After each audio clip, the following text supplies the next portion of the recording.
closely today is RailTel.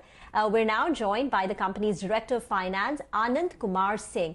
Mr. Singh, morning, and thanks so much for joining in. This is Rima here. You have approved of a dividend of ₹1.75 per share, and this would be the third dividend by the company. The previous one was in September of ₹1.2 per share, and prior to that in March last year of ₹1 per share. Since you are relatively a newly listed company, could you tell us what is the dividend payout policy of the company? How much should we expect going ahead? Good morning, and thank you for having me on the show. Yes, we have declared an interim dividend of ₹1.75 per share in the board meeting, which was held yesterday. The dividend policy which we follow is as laid down by the DP guidelines, which is 30% of the PAT or 5% of net worth, whichever is higher. So this is the benchmark which is laid, but we are striving, and we always strive to pay more than this. All right, Mr. Singh, thanks for taking us through that. I'm also looking at two new orders that you received recently, right? One is from the DRDO, one is from IRCON. Can you take us through the execution timeline of this, and when do you think revenues from these two projects, both of them, can start flowing into the company? Yes. We are moving into new business opportunities, and the order from RailTel is for the tunnel communication system. This order is to be executed within a period of 12 months. The DRDO order is to be also... What is your order? Pardon? Is to be... DRDO I wanted to know, what is your current order book?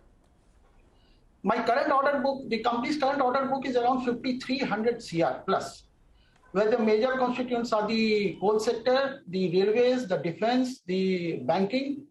And on this, in this order book of 5,300 crores, we have tunnel communication system, 5 orders of tunnel communication system, which we have won, which has been awarded to us rather of a total cost of 350 CR. Okay, and what is the pipeline looking like on the orders? Are you expecting some more orders going forward? If you could just take us through what is planned so far. Going forward, yes, certainly we are aggressively pursuing for new orders, and we hope to end the financial year around 6,000 CR.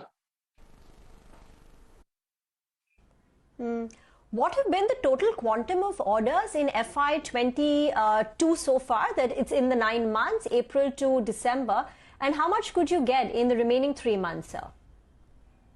Remaining 3 months, we are targeting around 600 crores order. Mr. Singh, you are also exploring some new work avenues, right? I think in tunnel radio communications, this is a fairly new area for the company. Can you take us through what is the kind of opportunity you see from this space? See, with the rail connectivity moving to northeast areas and to the J&K areas, where hilly areas we need to have tunnel to take the lines through. There is big opportunity for tunnel communications system. Now, presently, we are executing in the Banial side of the J&K. We are looking also at the work in the northeast also. So there is a plenty of opportunity, and this is a niche area where RailTel has the core competency to execute the orders. So just on a broader scale, what is the percentage of revenues that come in from the Indian Railways? Because, from the revenues that you get from the Indian Railways, you have fixed margins, right? Some 8.5% plus cost. But on the other orders that you execute for other government enterprises, you enjoy higher margins. So could you tell us what the current mix is and how that will change based on your order book? The order book, the current mix is around 25 to 30% orders from the railway sector, and the balance is coming from the other projects.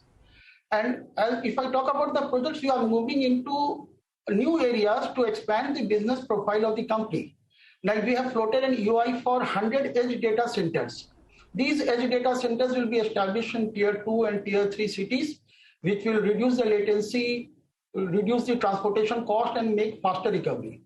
We are also in the process of exploring data center opportunities in medtech technology manufacturing sector also. So we are diversifying, and we are exploring this opportunity with the core competency that we possess into newer business areas.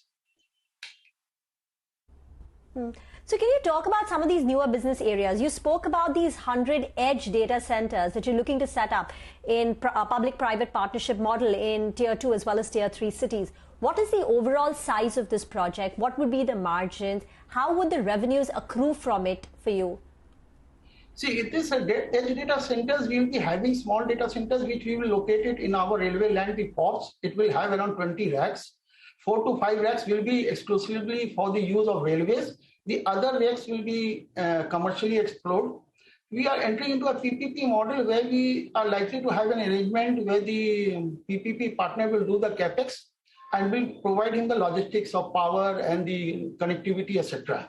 We envisage it will be a big project, say for a duration of 20 to 30 years, okay, it may be. And the revenue is being worked out, but it will be a good business opportunity for RailTel. Mr. Singh, if you can just speak about your financials also. I'm looking at the Q2 numbers. I think margins in Q2 were around 30%. Take us through your outlook here. Do you think that's sustainable at 30%? Do you think you're likely to move even beyond that?